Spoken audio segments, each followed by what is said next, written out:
Você sabe qual a diferença real entre um arquivo JPEG e um PNG? Ou porque os áudios são reproduzidos melhores em MP3? A verdade é que cada tipo de arquivo digital, seja uma imagem, vídeo, som ou documento, tem um funcionamento técnico próprio, com vantagens, limitações e até riscos escondidos que poucas pessoas entendem. E em apenas 16 minutos, eu vou te explicar como funciona cada formato de arquivo que existe no seu computador, celular e até na internet.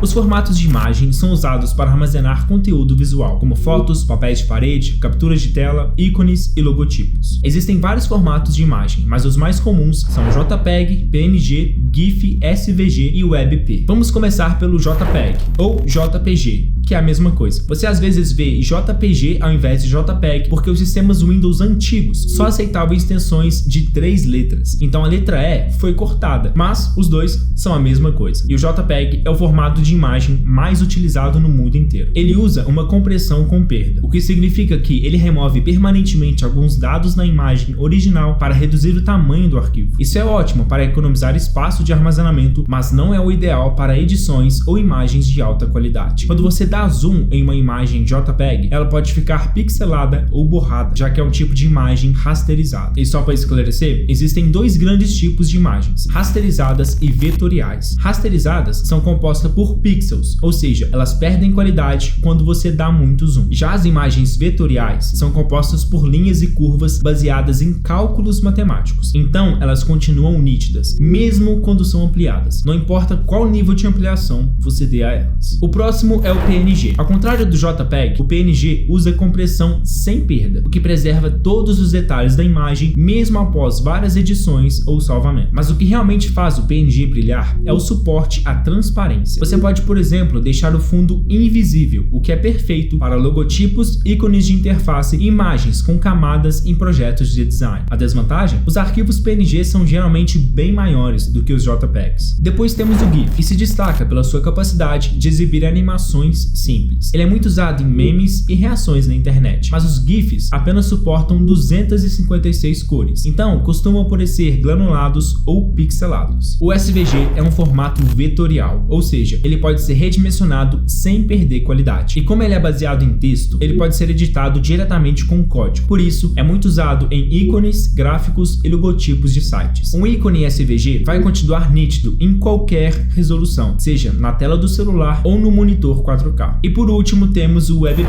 o formato mais recente criado pelo Google, especialmente para o web. Ele combina a compressão do JPEG com o suporte à transparência do PNG.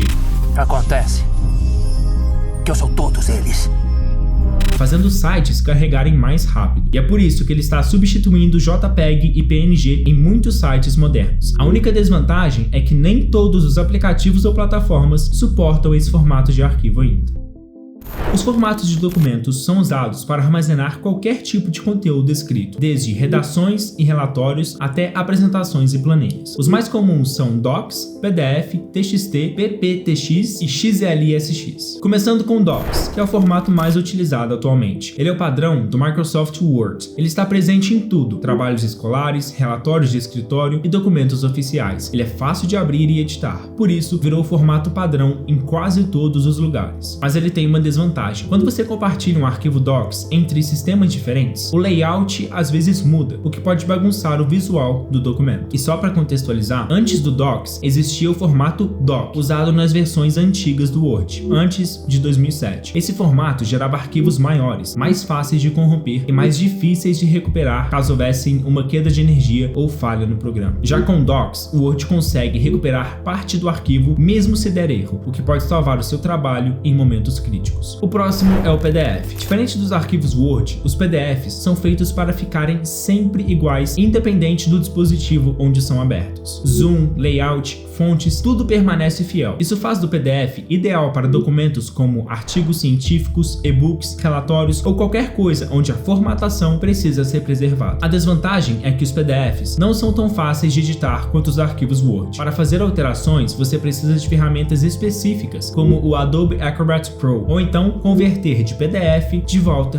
para Docs. Depois temos o TXT, o formato mais simples e leve que existe. Ele é tipo Word, mas tem apenas letras e números, sem negrito escrita, imagens ou estilos. Ele é muito usado para anotações rápidas e também em arquivos de log de softwares, aquelas anotações internas que os programas fazem sobre seus próprios erros ou atividades. Programadores também utilizam bastante o formato TXT para rascunhar códigos e scripts simples antes de transformarem em Python, JavaScript ou outro tipo de arquivo. O próximo é o PPTX, o formato das apresentações do Microsoft PowerPoint. Assim como o Docs, o X indica que ele é um novo padrão. Esse tipo de arquivo é usado em salas de aula, reuniões e apresentações de negócios. Suporta texto, imagens, vídeos, gráficos, transições e tem uma variedade enorme de modelos prontos para usar. Por fim, temos o XLSX, usado no Microsoft Excel, o famoso formato de planilhas. Ele serve para tudo: orçamentos, cronogramas, gráficos, listas automatizadas e até análise de dados e fórmulas e scripts. Cada aba pode conter mais de 1 milhão de linhas. Mas toda essa versatilidade exige aprendizado. Fórmulas, tabelas dinâmicas, macros, tem muita coisa para dominar.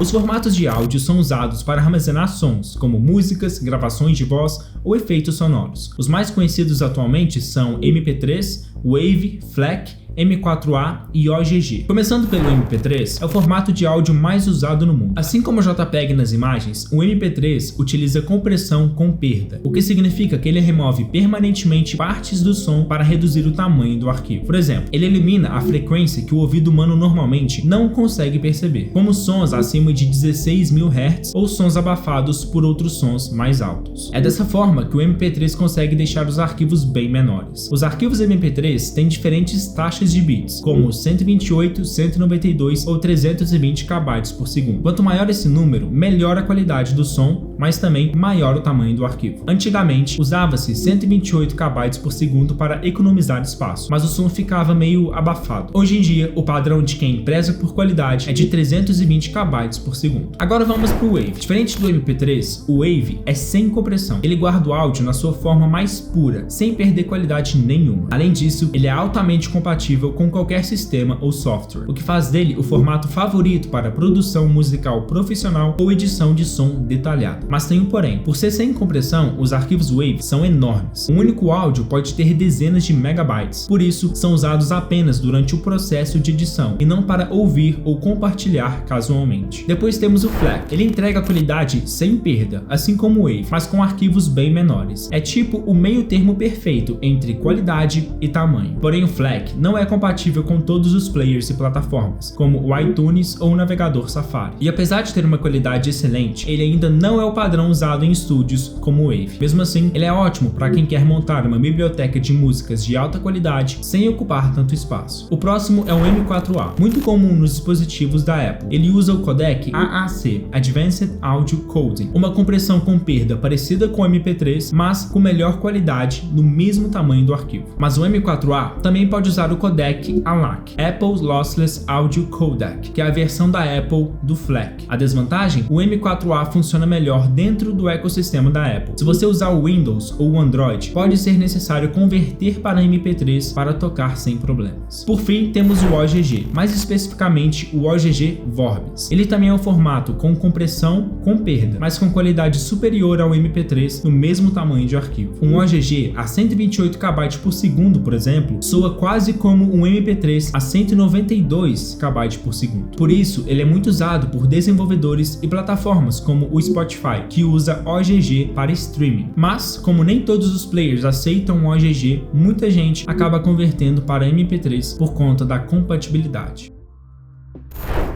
Os formatos de vídeo armazenam dados visuais e sonoros em um único arquivo, como filmagens de celular, gravações de tela ou filmes. Os mais usados atualmente são MP4, MKV, MOV, AVI e WebM. Começando com o MP4. Ele é suportado por praticamente todos os dispositivos e plataformas, o que torna ele o formato de vídeo mais popular do mundo. Geralmente, os vídeos MP4 utilizam um codec H.264, que equilibra uma qualidade com tamanho de arquivo. E só um parênteses bem importante: a maioria dos vídeos que você assiste hoje usam codecs como o H.264 ou o H.265. O H.264 é o mais comum. Ele funciona em qualquer dispositivo, oferece qualidade decente e um tamanho tamanho razoável. Já o H265, por outro lado, oferece uma melhor qualidade com arquivos ainda menores, mas exige mais processamento. Por isso que geralmente ele aparece em celulares topo de linha, especialmente quando se grava em 4K. O próximo formato é o MKV. Ele foi criado para guardar vários elementos num único arquivo, como múltiplas faixas de áudio em diferentes idiomas e legendas multilingües. É o favorito de quem baixa filmes ou séries na internet com legenda embutida. Mas atenção, você precisa usar players compatíveis, como o VLC, porque players comuns nem sempre conseguem reconhecer arquivos MKV corretamente. Agora vamos para o MOV, o formato proprietário da Apple, criado para o QuickTime. Você vai ver esse formato principalmente em dispositivos da Apple ou durante edições com o Final Cut Pro. Os arquivos MOV oferecem qualidade mais nítida que o MP4, porque usam taxa de bits mais altas e menos compressão. Mas isso também significa arquivos bem maiores. E como não é amplamente suportado fora do ecossistema Apple, muita gente converte o MOV para MP4 para facilitar o envio ou o armazenamento. Depois temos o AVI. Foi criado pela Microsoft lá nos anos 90 e ficou famoso por funcionar bem com Windows Media Player e com Windows Movie Maker. Mas como é um formato muito antigo, o AVI não comprime tão bem quanto os formatos modernos. O resultado, arquivos maiores e com qualidade inferior. Por isso, o AVI hoje já foi praticamente substituído pelo MP4 e pelo MKV. Por último, temos o WebM, um formato desenvolvido pelo Google especialmente para a internet. Ele é como a conversão em vídeo do formato de imagem WebP, leve, rápido e otimizado para stream. O WebM utiliza codecs modernos como o VP9 para manter a qualidade alta mesmo com arquivos pequenos. Isso facilita o carregamento em sites e economiza dados. E é por isso que o WebM vem aparecendo com frequência em navegadores modernos, como nos vídeos do YouTube, posts no Reddit ou mensagens no Discord.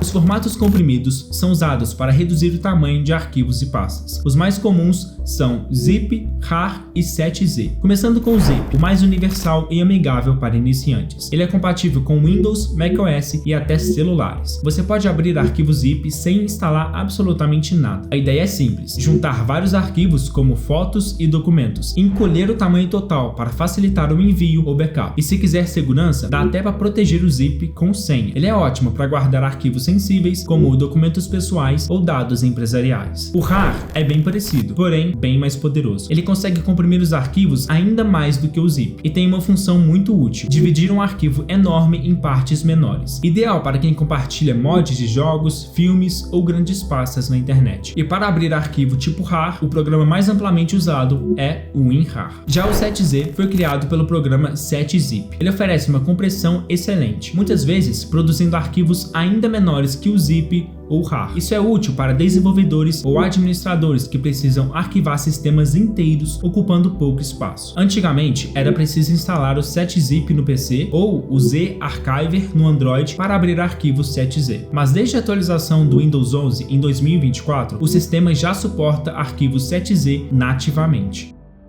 Os arquivos executáveis dizem ao seu computador o que fazer, como abrir um programa ou instalar um software. O mais famoso é o .exe, que significa executável. É o formato padrão no Windows. Você baixa, clica 2 vezes e pronto. O programa abre. Mas cuidado, como o exe pode fazer qualquer coisa, ele também pode rodar vírus e malwares, o que é bem comum de acontecer com softwares craqueados ou mods de jogos. Às vezes, o arquivo exe instala junto com ele um ransomware ou um keylogger sem você perceber. Outro formato executável é o MSI, Microsoft Installer. Ele também instala programas, drivers e atualizações no Windows. Mas assim como o exe, o MSI também pode esconder malwares como backdoors que dão acesso remoto ao seu computador.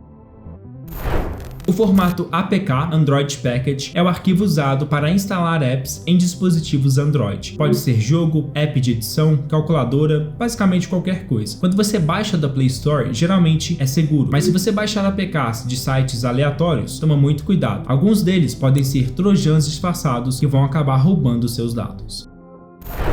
Os arquivos web são arquivos que fazem um site funcionar. Os mais importantes são HTML, CSS e JavaScript. Eles não ficam no seu celular ou no seu computador. Eles ficam dentro de um servidor. Mas se quiser ver, é fácil. Entra em qualquer site, clica com o botão direito e escolhe a opção Inspecionar. O HTML estrutura a página. Texto, botões, imagens. Já o CSS define o visual, cores, fontes, tamanhos, e o JavaScript faz tudo interagir, como menus, botões e pop-ups.